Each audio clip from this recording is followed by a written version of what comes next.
ബിസ്മില്ലാഹിർ റഹ്മാനിർ റഹീം. അൽഹംദുലില്ലാഹ്. അല്ലാഹുമ്മ സ്വല്ലി അലാ മുഹമ്മദ് വഅലാ ആലിഹി വസഹ്ബിഹി അജ്മഈൻ. അമ്മാ ബഅദ്. സൂറത്തുൽ മസദ്, അതിന്റെ ആശയവും ആണ് നമുക്ക് ഇനി ചർച്ച ചെയ്യാനുള്ളത്. തബ്ബത് യദാ അബീ ലഹബിൻ വതബ്ബ് എന്ന തുടങ്ങുന്ന സൂറത്ത്. നേരത്തെ നമ്മള് സൂറത്തുൽ ഇഖ്ലാസും മുഅവ്വിദത്തൈനും ചർച്ച ചെയ്തു. ആദ്യം ഈ തബ്ബത് യദാ അബീ ലഹബിൻ വതബ്ബ് എന്ന സൂറത്ത് ഇറങ്ങാനുള്ള കാരണം ചെറിയാൾക്ക് വിവരിക്കാം. നബി സല്ലല്ലാഹു അലൈഹി വസല്ലം തങ്ങൾ ഒരിക്കൽ പ്രബോധനം തുടങ്ങിയ ആദ്യഘട്ടത്തിൽ, ഇസ്ലാമിക പ്രബോധനം തുടങ്ങി 40 വയസ്സായ ആദ്യഘട്ടത്തിൽ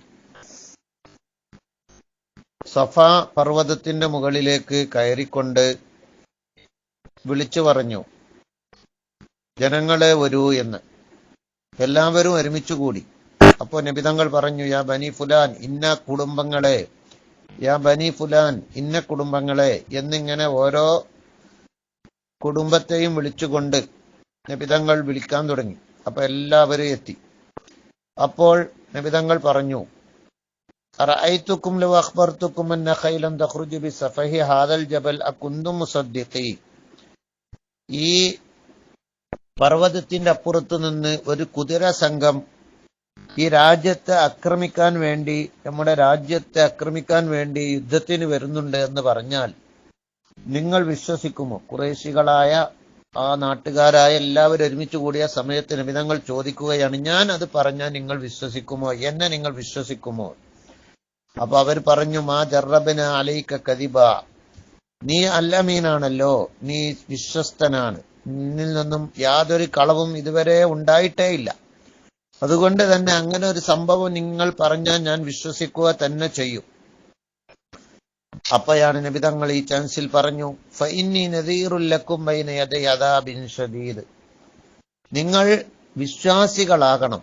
ലാ ഇലാഹ ഇല്ലല്ലാഹ് മുഹമ്മദുർ റസൂലുള്ളാഹ്, അല്ലാഹു മാത്രമാണ് ദൈവം, ആരാധനക്കർഹൻ എന്ന് നിങ്ങൾ വിശ്വസിക്കുകയും അത് പ്രഖ്യാപിക്കുകയും ചെയ്യണം.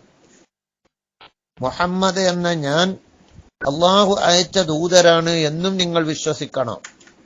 നിങ്ങളത് വിശ്വസിക്കുന്നില്ലെങ്കിൽ നിങ്ങൾക്ക് ശക്തമായ ശിക്ഷ വരാനുണ്ട്, നരകശിക്ഷ വരാനുണ്ട് എന്ന് ഞാൻ നിങ്ങളെ ഭയപ്പെടുത്തുകയാണ് എന്ന് പറഞ്ഞുകൊണ്ട് നബി സല്ലല്ലാഹു അലൈഹി വസല്ലം തങ്ങൾ പ്രഖ്യാപിച്ചു.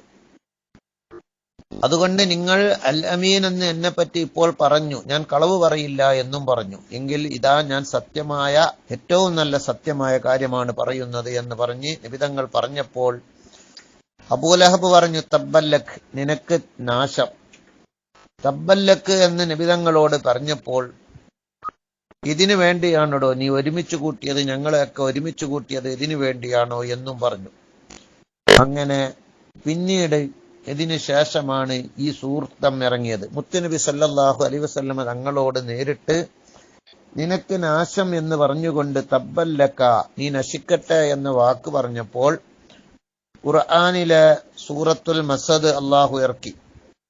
തബ്ബത് യദാ അബീ ലഹബിൻ വതബ്ബ് മാ അഗ്നാ അൻഹു മാലുഹു വമാ കസബ് സയസ്ലാ നാറൻ ദാത ലഹബ് വംറഅതുഹു ഹമ്മാലത്തൽ ഹതബ് ഫീ ജീദിഹാ ഹബ്ലും മിൻ മസദ്. ഈ സൂറത്തിന്റെ അർത്ഥം നമ്മൾ പഠിക്കണം. എന്താണത്?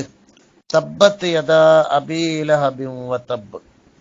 ബിസ്മില്ലാഹിർ റഹ്മാനിർ റഹീം. സർവാനുഗ്രഹിയും പ്രത്യേക അനുഗ്രഹങ്ങളും നൽകുന്ന അല്ലാഹുവിന്റെ നാമത്തിൽ. തബ്ബത്, നശിച്ചിരിക്കുന്നു. യദാ അബീ ലഹബിൻ, അബൂലഹബിന്റെ ഇരു കരങ്ങൾ. അബൂലഹബാണ് നേരത്തെ തബ്ബല്ലക എന്ന് പറഞ്ഞത്. മുത്തുനബിനെ ആക്ഷേപിച്ചപ്പോൾ അള്ളാഹു തന്നെ നേരിട്ട് അവനെ ആക്ഷേപിച്ചുകൊണ്ട് ഖുർആനിലെ വചനം ഇറക്കുകയാണ്. തബ്ബത് യദാ അബീ ലഹബിൻ, അബൂലഹബിന്റെ ഇരു കരങ്ങളും നശിക്കട്ടെ, നശിച്ചിരിക്കുന്നു. ഫതബ്ബ, അവൻ നശിച്ചിരിക്കുന്നു. മാ അഗ്നാ അൻഹു മാലുഹു വമാ കസബ്, അവന്റെ സമ്പത്തോ അവൻ സമ്പാദിച്ച് ഉണ്ടാക്കിയ അവന്റെ സന്താനങ്ങളോ അവൻക്ക് ഒരിക്കലും ഉപകരിക്കുകയില്ല. മാ അഗ്നാ അൻഹു, അവൻക്ക് ഉപകരിക്കുകയില്ല. മാലുഹു, അവന്റെ സമ്പത്തും വമാ കസബ, അവൻ സമ്പാദിച്ച അവന്റെ സന്താനങ്ങളും അവന് ഉപകരിക്കുകയില്ല. അവൻ നശിക്കുക തന്നെ ചെയ്യും. നശിക്കുമ്പോൾ അവന്റെ മക്കളെ കൊണ്ടോ അവന്റെ സമ്പത്ത് കൊണ്ടോ അവൻക്ക് ഉപകരിക്കുകയില്ല. മുത്തുനബി സല്ലല്ലാഹു അലൈഹി വസല്ലം തങ്ങളെ പറ്റി അവിടത്തോട് നാശമെന്ന് പറഞ്ഞവൻ നശിക്കുക തന്നെ ചെയ്യുമെന്നർത്ഥം. വീണ്ടും അള്ളാഹു പറഞ്ഞു, സയസ്ലാ നാറൻ ദാത്ത ലഹബ്. അവന്റെ പേര് അബൂലഹബ. അതിനോട് യോജിച്ചുകൊണ്ട് തന്നെ ലഹബ് എന്ന് പറഞ്ഞ അബൂലഹബ് പറഞ്ഞ ആളൽ ഉടയത് എന്നർത്ഥമുണ്ട്. അവൻ നല്ല ഭംഗിയുള്ളതായപ്പോഴാണ് അവൻക്ക് പൊതുവെ അബൂലഹബ് എന്ന് പേരിട്ടത്. കാരണം നല്ല ഭംഗിയുള്ള ആള് എന്ന അർത്ഥത്തിനും പറയാം. ആളൽ എന്നും അർത്ഥമുണ്ട്, തീയുടെ ആളലിന്. അപ്പൊ സയസ്ലാ നാറൻ, അള്ളാഹു വീണ്ടും പ്രഖ്യാപിച്ചു, അവൻ നരകത്തിൽ പ്രവേശിക്കുക തന്നെ ചെയ്യും. ദാത്ത ലഹബ്, സയസ്ലാ നാറൻ ദാത്ത ലഹബ്, കത്തിയാളുന്ന നരകം. വംറഅതുഹു, അവന്റെ ഭാര്യയും ആ നരകത്തിൽ പ്രവേശിക്കും, അവളും നശിക്കും. ഹമ്മാലത്തൽ ഹതബ്, വിറക് ചുമട്ടുകാരിയായ ഭാര്യ. ഫീ ജീദിഹ, അവളുടെ കഴുത്തിലുണ്ട് ഹബലും മിൻ മസദ്, ഈത്തപ്പന നാരിന്റെ കയറുണ്ട്. ഫീ ജീദിഹ, അവളുടെ കഴുത്തിലുണ്ട് ഹബലുൻ, കയറുണ്ട്, മിൻ മസദ്, ഈത്തപ്പന നാരിനാലുള്ള. ഇവിടെ നമുക്ക് ചിന്തിക്കാനുള്ളത്, വിശുദ്ധ ഖുർആനിൽ അബൂലഹബ് ഇനി വിശ്വാസിയാവുകയില്ല എന്ന് വ്യക്തമായി പ്രഖ്യാപിച്ചു. അവൻ നശിച്ചു പോകും, നരകത്ത് കടക്കുമെന്നും പ്രഖ്യാപിച്ചു. സയസ്ലാ നാറൻ, അവൻ നരകത്തിൽ കടക്കുക തന്നെ ചെയ്യും. ദാത്ത ലഹബ്, കത്തിയാളുന്ന നരകം. അപ്പോ അവൻ ഈമാനിലേക്ക് വരികയില്ല എന്ന് പ്രഖ്യാപിച്ച പ്രഖ്യാപനം അത് ഒരു പ്രവചനമായിരുന്നു. വിശുദ്ധ ഖുർആൻ ഇനി ഒരിക്കലും അവൻ വിശ്വാസിയാവില്ല എന്ന് പ്രഖ്യാപിക്കുകയും ആ പ്രവചനം പുലർന്നവൻ അവിശ്വാസിയായി ചരമമടയുകയും ചെയ്തു. അവൻ ഈമാനിലേക്ക് വന്നിട്ടുണ്ടായിരുന്നെങ്കിൽ ഈ ആയത്ത് കളവാകുമായിരുന്നു.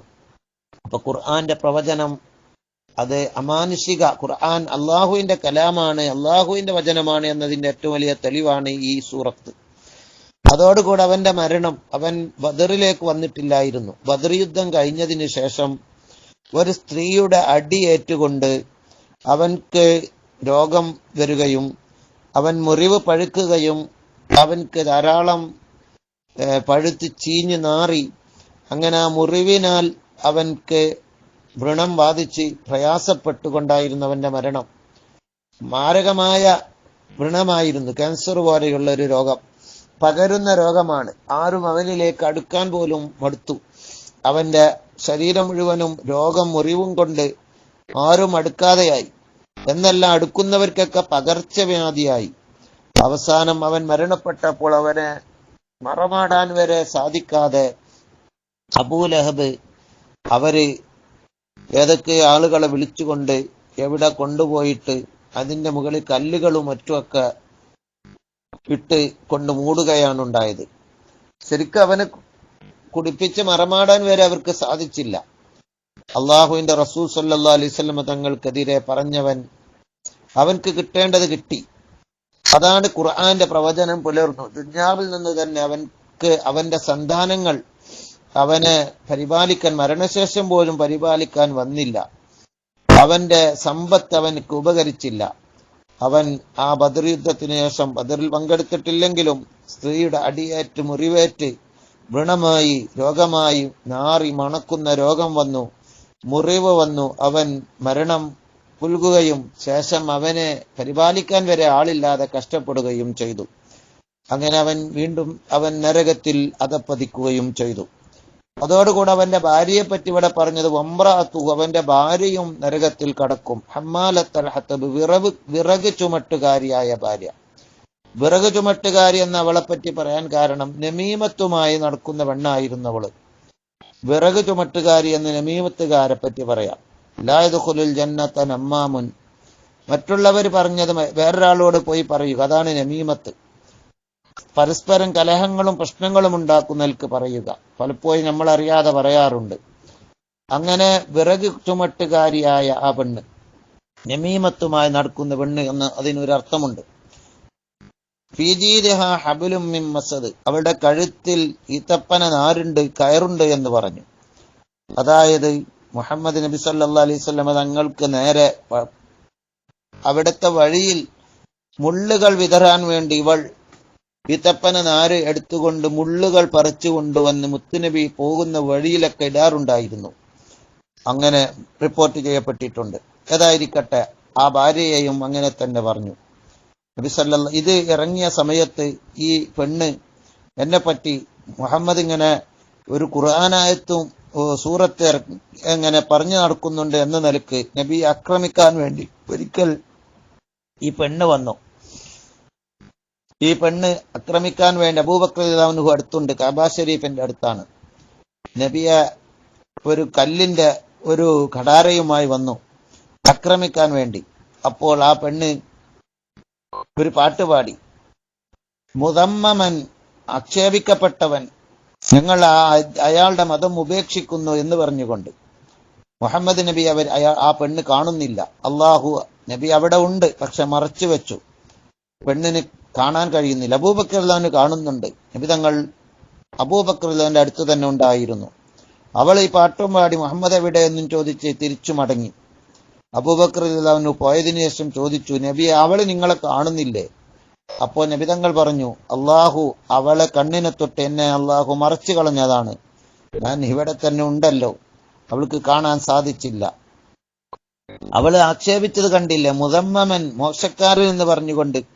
നബി തങ്ങൾ പറഞ്ഞു, മോശക്കാരനായ ഏതോ ഒരാളെയല്ലേ ആക്ഷേപിച്ചിട്ടുള്ളൂ, ഞാൻ മുഹമ്മദ് അല്ലേ, ഞാൻ സ്തുതിക്കപ്പെട്ടവനാണ്, ഒരിക്കലും ആക്ഷേപിക്കപ്പെട്ടവനല്ല. അതുകൊണ്ട് അവളുടെ ആക്ഷേപം എനിക്ക് ബാധിക്കുകയില്ല. അവൾ വേറെ ഏതോ ഒരാളുടെ ആണ് ആക്ഷേപിച്ചത്, മുഹമ്മദിനെ അവൾക്ക് ആക്ഷേപിക്കാൻ സാധിച്ചിട്ടില്ലല്ലോ എന്ന് നബി തങ്ങൾ പറയുകയും ചെയ്തു. അങ്ങനെ ഒരു അത്ഭുതം അവിടെ ഉണ്ടായി.